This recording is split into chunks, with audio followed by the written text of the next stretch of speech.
They've been reported at dusk or in the dead of night, in clearings, amid still woods and fields in lonely farm country.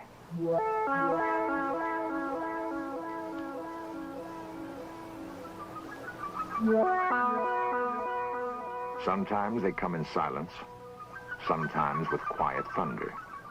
Often they leave marks in the earth, signals of their passing. They've been seen but fleetingly, and their extraordinary presence creates a frightening mystery. In fields from West Virginia through Wisconsin to Oregon are the beginnings of answers.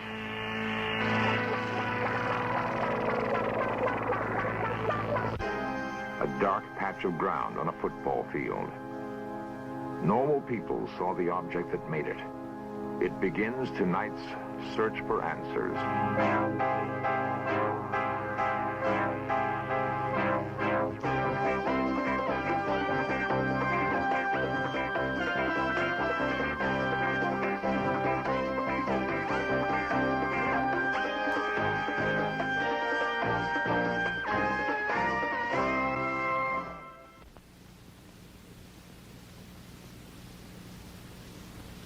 On June 24th, 1947, an Idaho businessman named Kenneth Arnold was flying his private plane near Washington's Mount Rainier. He saw 9 disc-like objects moving rapidly along the horizon. Arnold said they moved erratically, like saucers skipped across a pond. Flying saucer thus became part of our language. After the Mount Rainier sighting, unidentified flying objects were reported all over the country, an astonishing number of them. And the sightings have continued to this day.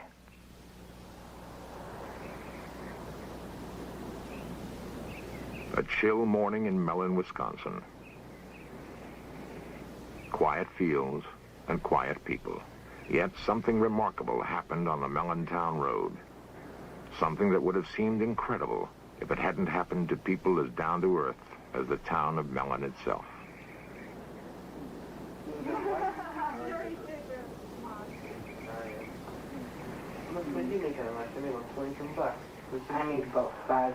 Philip Baker works in a mill, on the same job for more than 20 years.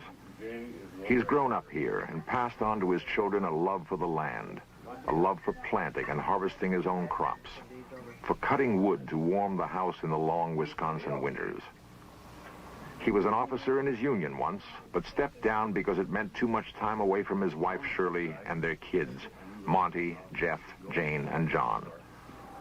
The most important things to the Baker family are hard work and being together. They were together the most incredible night of their lives. It was March 13, 1975. I was carrying the 2 cats. I was walking to the garage. And I got by this corner, right by the house here. And I looked, and there was this weird object, funny noises, and it was really bright, and I didn't know what I should do. So I was going back and forth, and finally I threw the cat in the garage. And then I ran to the house, around the corner, and I couldn't get the door open. When I first saw it, I was standing approximately right here, but I couldn't get too good of a view of it because the brush and the trees are in the way. So then I went back into the house, and I got my coat on. My 2 youngest boys and Jane were following me. We went over here to get a better look at the object that was sitting on the road. And my curiosity still wanted me to get a better view of it. So we walked down. Of course, the ground was covered with snow. And my car was sitting here in the driveway. And of course, there were snowbanks on the side of the roads, and there's where I got my estimate of the size of the object, approximately 12 feet in diameter, but also with the markings in the snow. And I would judge the object at the center of it was approximately 6 feet high. It was like a turtle.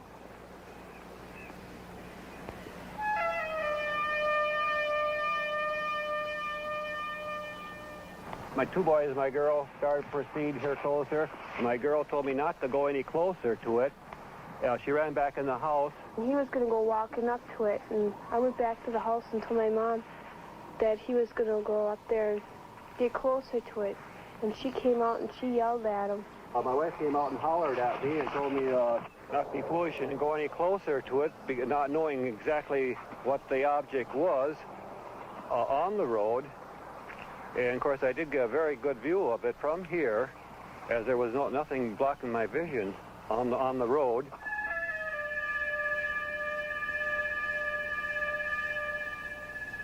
Montgomery was looking out the upstairs windows where he got his view of the object. And we went in the house and we called the deputy sheriff.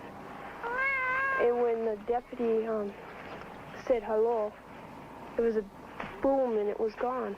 I went out and I couldn't see it anymore. The sheriff came and he saw nothing. That can be a pretty lonely feeling, to have witnessed something incredible and be unable to produce evidence. Loneliest of all, perhaps, for the Baker children. They would want to tell their story to friends at school. But who would believe them? Well, Monty, my oldest boy, he was all upset. He told my other two boys, now don't say anything. Don't say anything to kids at school. We don't want nothing of this to get out. And of course, Janie was in tears. She says, well, I know what I saw. She says, you trying to tell me I'm crazy or something? She said, I know what we saw. She says, don't try to tell me I didn't see anything, because she said, I know I saw it. And she was in tears and everything else that night. And, of course, the undersheriff, I apologized when he left me off here, because I thought, well, no, we didn't find anything. He'll think I'm a little off, too. He said, no, don't forget, just forget about it. I said, well, okay, let's forget about it. And I said, but don't tell anybody then. Matter of fact, I even mentioned him. I said, don't tell anybody. I said, just forget it then. Because I said, let's drop the whole story. Mellon has a newspaper, the Weekly Record. Editor Jasper Landry knows just about everybody in Mellon by first name. I've known Mr. Baker for about 30 years, and he and his family have been here a long time. And when this story broke on the UFOs, he asked me not to put it in the paper because of the anxiety his family was being put through by callers and curiosity seekers. And so I thought that I wouldn't. And he was very appreciative. I honored his wish to not have it printed. The story got around anyway, of this country lane where the Baker family saw something big and metallic with red and green lights. Something that was gone almost as soon as it came. I am George Ree, Mellon, Wisconsin. I am the undersheriff of Ashland County. On this night in question, I answered a complaint of Philip Baker, and I arrived at the site and I investigated it, and I firmly believe that the Baker family did see an object.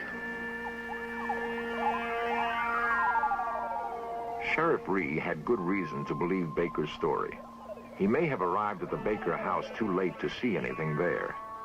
But when he left, a second call came to investigate reported lights in the sky. Ree and 7 deputies from 2 counties raced across country roads. Sheriff Ree would sight a bright object darting in the sky, call on his radio for another car to intercept it, and the object would dart away, sometimes to briefly join another hovering in the sky.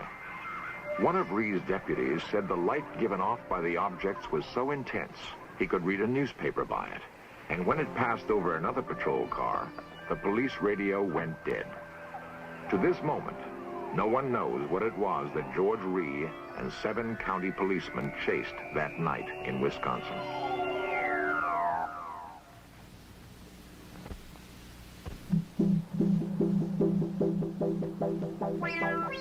Big Chimney, West Virginia. It has been suggested that the overwhelming percentage of UFO sightings occur in small towns and rural farmlands for good reasons. The view is less obstructed, for one thing. The residents are more likely to be looking up at the sky, more sensitive to the changing lights above. It's about 9:30 in the night. We were driving north on 119 towards Clendenin, and my wife saw some intensely bright lights in the sky, and she commented that this was the brightest airplane light that she'd ever seen. I looked up, and there's this big diamond-shaped object with big flat ends set right above the treetops. Carol Critchfield pursued his UFO to the spot where he saw it set down and found marks that could have been made by landing gear.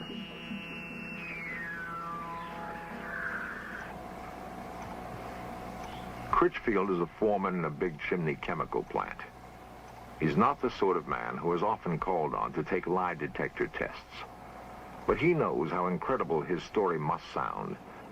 I'm Ian Criswell from the Criswell Security Agency in Wheeling, West Virginia. Myself and a team of investigative specialists conducted extensive polygraph testing of Mr. Critchfield. The lie detector, or polygraph, is a sensitive device for recording changes in body temperature, rate of breathing, electrical impulses in the skin, and heartbeat. Preliminary tests establish normal parameters, which, if exceeded during the actual test, indicate deception. This is the blood pressure pattern, this is a skin sensitivity pattern, and this is a breathing pattern. A lie detector test cannot prove whether or not Critchfield saw a UFO. It can only indicate whether he believes he is telling the truth. Is your last name Critchfield? Yes. Do you intend to answer all of my questions truthfully? Yes. Are you being completely truthful to the best of your belief concerning the object which you described and saw in the written statement describing the events of June 12, 1975? Yes.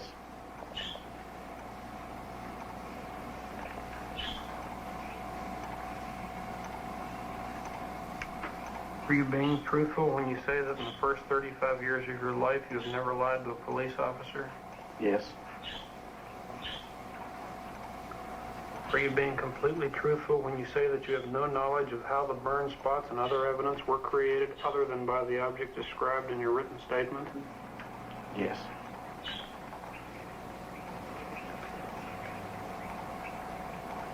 The test is now over.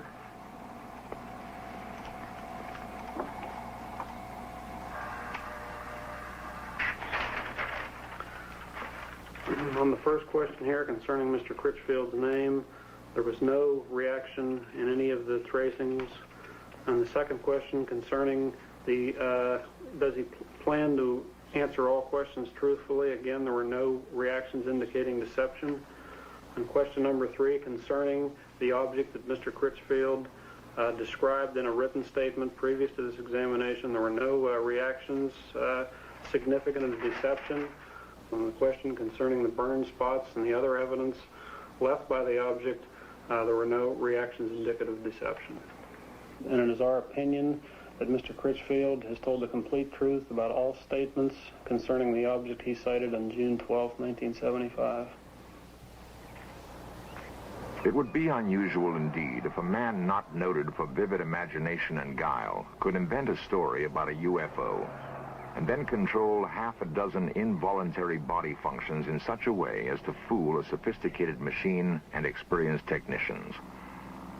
Much easier to believe that something extraordinary happened on a hilltop in Big Chimney, West Virginia. Something that touched Carol Critchfield's life and left him wondering.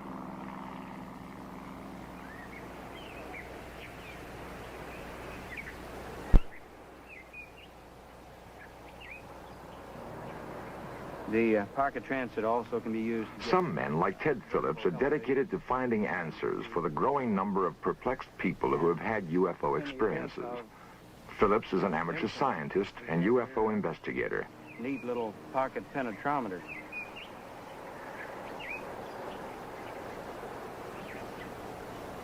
Phillips has taken soil samples at dozens of reported UFO landing sites.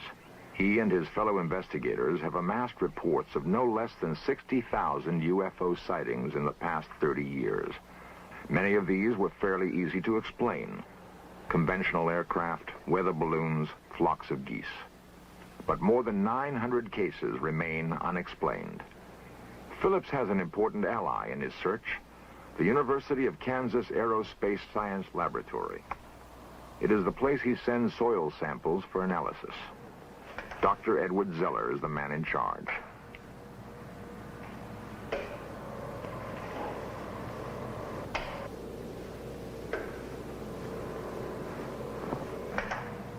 Zeller believes it would be unscientific to ignore UFO reports, and that the techniques of hard scientific analysis can be put to work finding answers.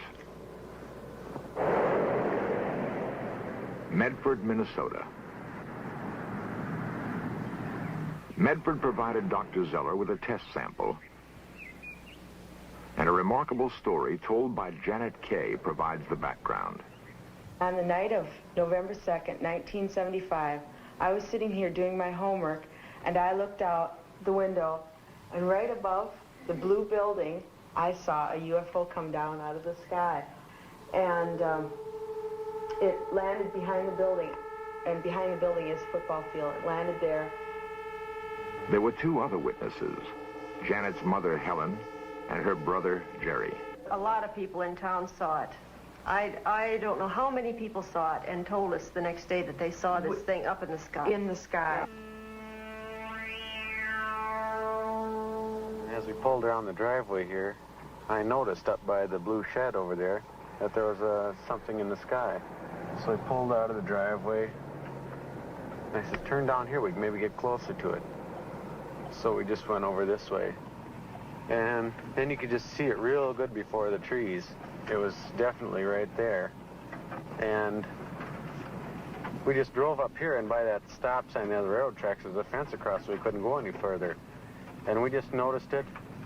It was just coming right in front of the trees, and we just stood here a minute till we saw it just glide over the top of the trees, and then it was gone.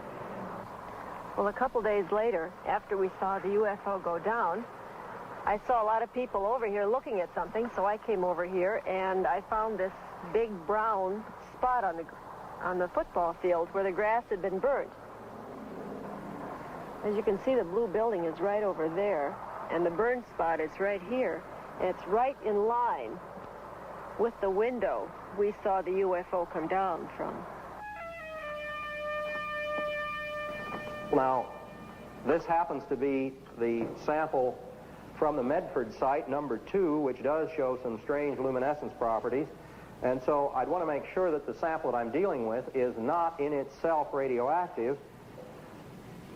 And I don't find that it is. I don't see any evidence of increased radioactivity. Yeah, at the time, it wasn't scary. It didn't frighten me when I looked out the window and I saw it.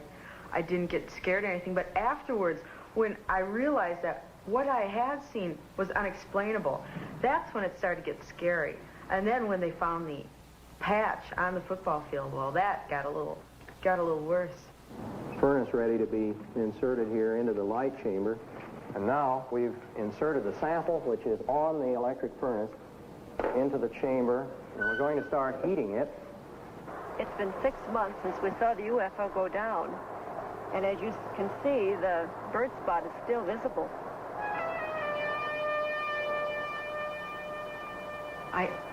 I just wish I knew what it was.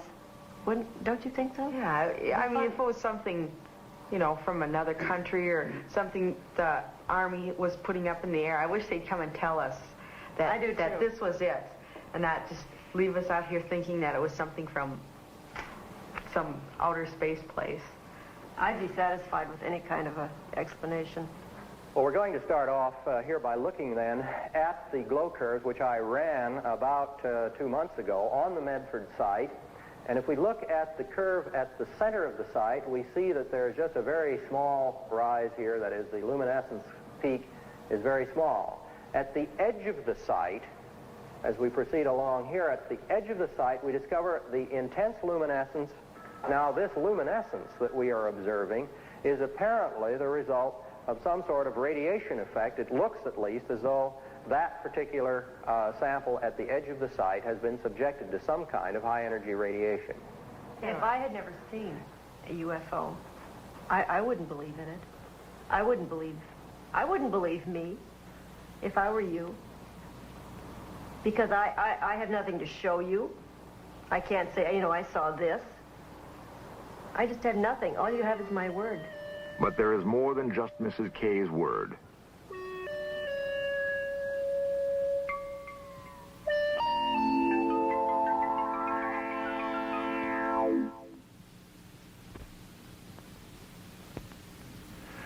recent Gallup poll, 15 million Americans claim to have seen a UFO.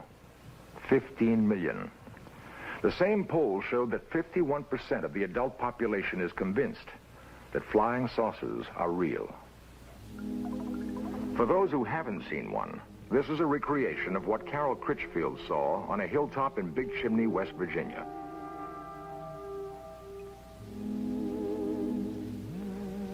The artist used the same technique that a police artist would use in recreating the features of a suspect from the descriptions of witnesses.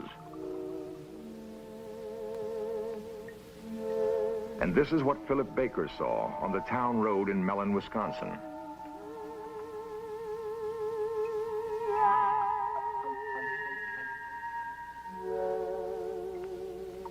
Helen Kay and her children saw this object land on a football field in Medford, Minnesota. The last systematic attempt by the U.S. government to investigate UFOs was conducted by the Air Force and was called Project Blue Book. Project Blue Book ended in 1968. The Air Force had by then investigated more than 11,000 UFO sightings and found explanations for all but 676. The Air Force seemed to have no interest in the sightings it could not readily attribute to earthly phenomena. Perhaps it's time to approach the question of UFOs again, without bias.